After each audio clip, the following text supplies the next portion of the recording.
And we're back with some more COVID-19 relief updates. President-elect Joe Biden has released what he is referring to as the American Rescue Plan. It's a multi-page document, the summary of which I'll link down below. But essentially, it's an agenda laid out for the first 100 days of his administration, which begins on January 20th. There's a lot of different things that are located in there, and I've only picked out the stuff that applies specifically to small businesses and specifically to employment law within small businesses. So the first thing that I do want to say is that President Biden is asking for another $15 billion in relief to specific small businesses.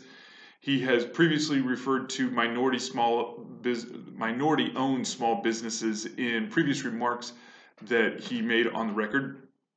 I think that's what this $15 billion is for.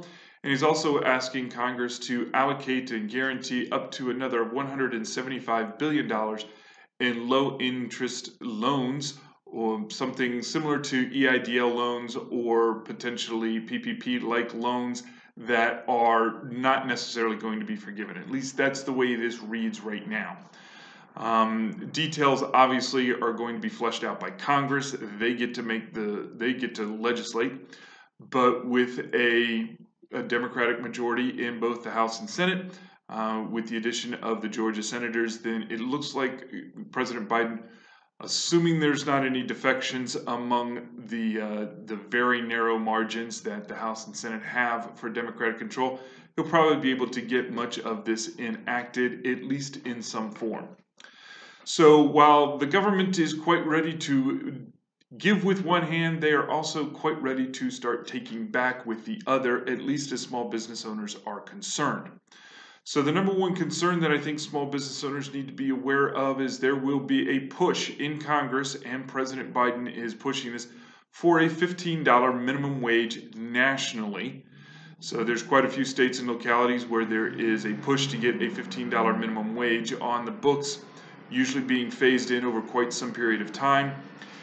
Some of those phase-ins are currently in progress.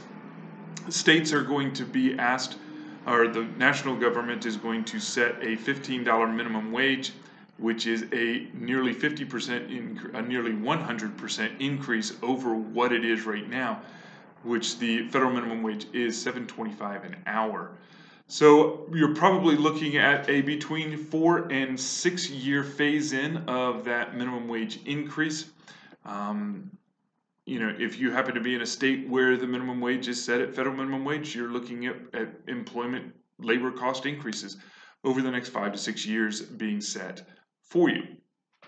There's a few other things that are going on that I think a lot of people will like, some people won't. But probably the most notable is that President Biden, or President-elect Biden, right now wants to reinstate in full force the Families First Coronavirus Relief Act, paid sick leave, and paid expanded FMLA.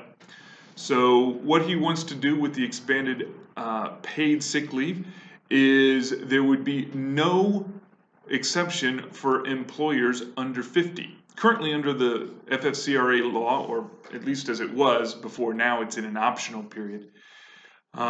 Before, if you were under 50 employees and it was an economic hardship to provide the paid sick leave, then there was an exemption that was available.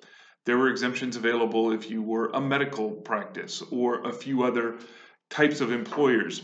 The way the America Rescue Plan is drafted right now is there would be no exceptions for employees or employers with fewer than 50 employees, and no exceptions for employers with greater than 500. Those employers used to be exempt. So there would be that mandatory paid sick leave, and it would probably be 2 weeks again. So that's how that would set up.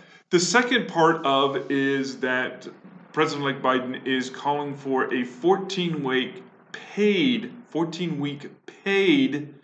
expanded FMLA. And if you recall, under the Family First Coronavirus Act, there was an expanded FMLA or EFMLA, which provided that employees who needed to take care of children or family members as a result of closures of schools and things like that could receive up to 10 weeks of expanded FMLA, but it wasn't paid. The EFMLA was provided, you get 10 weeks at unpaid leave, or if the employer wanted to provide it, they could, but it wasn't required. Under the America Rescue Plan, it would be paid for 14 weeks.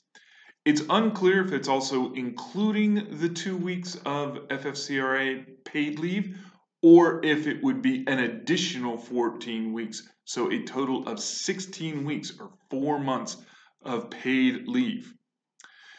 The law would cap the maximum weekly benefit at $1,400 per week, which is actually an increase in some respects. It's an increase quite significantly. So $1,400 per week would be the max. So it would be full wage replacement or $1,400. So that would be the max. For those of you who are wanting to do the math, that's about $72,000 per year would be the equivalent salary. Now, if employers are going to be providing this, they would be eligible for a refundable tax credit for all of that paid leave that they're then required to provide. So it's unclear when that reimbursable tax credit would accrue. Is it immediate? How do you go about getting it? We're not quite sure. It may be possible that employers are going to be asked to float a fair amount of paid leave before they get reimbursed. So be mindful of that. We are waiting to see what's going to happen. The next issue is the president-elect is asking Congress to expand unemployment benefits by another $400 per week to employees or to people who are unemployed who lost their job, and expand the number of weeks that they would be eligible. And if you happen to be in the state of Maryland, where the maximum state benefit is $430 a week, you're looking at $830 a week, or the equivalent of a $46,160 a year job. So if you happen to have employees who are less than that number, they actually benefit by being on unemployment. In the state of Maryland, at least, Governor Hogan has asked the state to waive income taxes on unemployment. So essentially, you would be looking at an employee who's going to be making potentially $43,160 a year tax-free. Now, we can quibble about the politics and we can quibble about the economics of the situation, but these are currently the president-elect's proposals. These are not actual law yet. So let me repeat that. Everything that I just talked about right now is not law yet. However, it is something that the president-elect is going to ask Congress to enact, and enact relatively quickly. The cost of this is measured in the billions, if not trillions of dollars in terms of tax payments to support it sometime in the future. As I like to remind everybody, small business owners, individuals, and as many government officials as I can, there ain't no such thing as a free lunch. Somewhere, somehow, someone is going to have to pay that bill. And we're just racking up the dollars. So that's my quick little economic and political rant, trying to be as nonpartisan as possible, but just be mindful. So everything I've talked about in this video is, I repeat, is not law yet. We will keep you, of course, abreast of what is happening as our good friends in Congress and in the state legislatures get about the business of the people. In the meantime, keep your chin up, keep working, and I will talk to you later. Bye-bye.